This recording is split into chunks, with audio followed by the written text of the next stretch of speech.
মাত্র 1 কাপ ময়দা দিয়ে বন্ধুরা আপনারাও বাড়িতে এরকম মুচমুচে বিস্কুট বানিয়ে নিতে পারবেন। তো দেখতেই পাচ্ছেন কতটা মুচমুচে বিস্কুট তৈরি হয়েছে।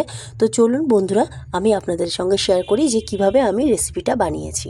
তো দেখুন সবার আগে বিস্কুট বানানোর জন্য আমি একটা ডিম নিয়ে নিয়েছি, আর নিয়েছি একটা পাতিলেবু, তারপর নিয়েছি 1 বাটি পরিমাণে ময়দা। বন্ধুরা আপনারা ময়দার জায়গায় আটাও ব্যবহার করতে পারেন। এখানে আমি লেবুর স্কিনটাকে গ্রেট করে নিয়েছি, তারপর আমি লেবুটার রসটা নিয়ে নিয়েছি, তারপর আমি একটা ডিম এর মধ্যে ভেঙে নিয়েছি। এর মধ্যে আমি 1 কাপ চিনি অ্যাড করছি আর দিয়েছি সামান্য পরিমাণে নুন। এবার একটা হুইস্কের সাহায্যে এটাকে আমি ভালো করে গুলিয়ে নিচ্ছি। যতক্ষণ না চিনিটা গলে যায় ততক্ষণ পর্যন্ত এটা গোলাতে হবে। তারপর বন্ধুরা এর মধ্যে আমি সাদা তেল দিয়ে দিয়েছি। এবার আমি এটাকে ভালো করে মিশিয়ে নিচ্ছি। তো দেখতেই পাচ্ছেন বন্ধুরা মিশে গিয়েছে। এখন আমি 1 কাপ পরিমাণে ময়দা অ্যাড করছি। তো এভাবে কিন্তু ময়দা অ্যাড করে নিতে হবে। তারপর কিন্তু আমার আরও একটু ময়দার প্রয়োজন হয়েছিল, তো আমি আবারও এখানে 1 কাপ ময়দা অ্যাড করছি। তো এবার আমি এটাকে ভালো করে মেখে নিচ্ছি। তো বন্ধুরা দেখুন আমার প্রায় ব্যাটারটা মাখানো হয়ে গিয়েছে। এখন আমি এতে অল্প পরিমাণে বেকিং পাউডার দিয়ে দিচ্ছি, দিয়ে ভালো করে আমি এটাকে আবারও মিশিয়ে নিচ্ছি। বন্ধুরা এইভাবে কিন্তু আপনারা এই যে বিস্কুটের ব্যাটারটা বানিয়ে নেবেন।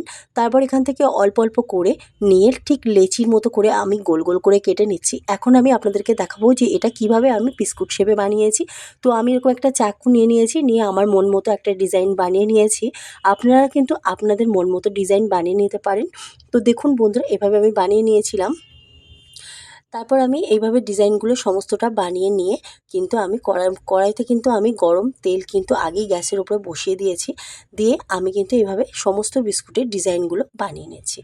তো দেখুন বন্ধুরা কতটা সুন্দর দেখতে হয়েছে বিস্কুটের ডিজাইনগুলো। তারপর বন্ধুরা আমি এখানে একটা ডিজাইন নিয়ে নিয়েছি, এই ময়দার উপরে বসিয়ে দিয়ে ঠিক বিস্কুটের শেপে আমি ডিজাইন বানিয়ে নিয়েছি।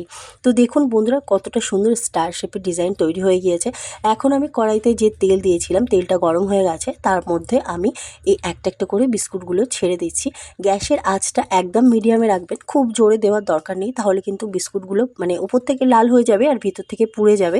এজন্য গ্যাসের যে ইয়েটা একদম পুরো মিডিয়ামে দিয়ে রাখবেন। তো দেখুন বন্ধুরা আমি এইভাবে কয়েকটা ডিজাইন বানিয়ে নিয়েছি, আর এইভাবে কিন্তু আমি তেলের মধ্যে সমস্ত বিস্কুটগুলো কিন্তু ভেজে নিচ্ছি। বললে বিশ্বাস করবেন কিনা জানি না বন্ধুরা, প্রত্যেকটা বিস্কুট এতটা খাস্তা আর এতটা মুচমুচে হয়েছিল যে না খেলে তো বিশ্বাসই হবে না। আর এই রেসিপিটা কিন্তু খুবই সহজ আর সিম্পল, বাড়িতে কিন্তু হঠাৎ করে বানিয়ে খাওয়াই যেতে পারে। দারুণ লাগবে বন্ধুরা, বিশ্বাস করুন অসাধারণ অসাধারণ হয়েছিল। তো এইভাবে কিন্তু আমি সমস্ত বিস্কুটগুলো কিন্তু দেখুন বন্ধুরা ভেজে নিয়েছি, কতটা সুন্দর হয়েছে।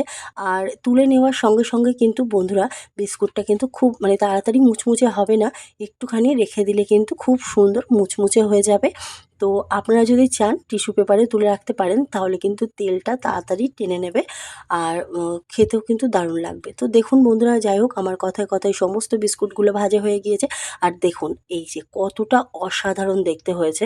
তো দেখতেই পাচ্ছেন আশা করি। এখন কিন্তু আমি এই বিস্কুটগুলোকে একটা কৌটোর মধ্যে তুলে রাখবো, আর একটা বিস্কুট আপনাদেরকে এখন ভেঙে দেখাচ্ছি। তো দেখুন বন্ধুরা কতটা সুন্দর হয়েছে, ভিতরেও কিন্তু কত সুন্দর ফুলেছে, আপনারা আশা করি বুঝতে পারছেন। আমার আগের ভিডিওতে একজন কমেন্ট করেছিল, তাকে জানাচ্ছি অনেক অনেক ধন্যবাদ সুদামা। তো যাই হোক বন্ধুরা আজকের মতন ভিডিওটা কিন্তু আমি এখানে শেষ করছি। দেখা হবে নতুন কোনো ভিডিও নিয়ে, ততক্ষণ সবাই ভালো থাকবেন, সুস্থ থাকবেন।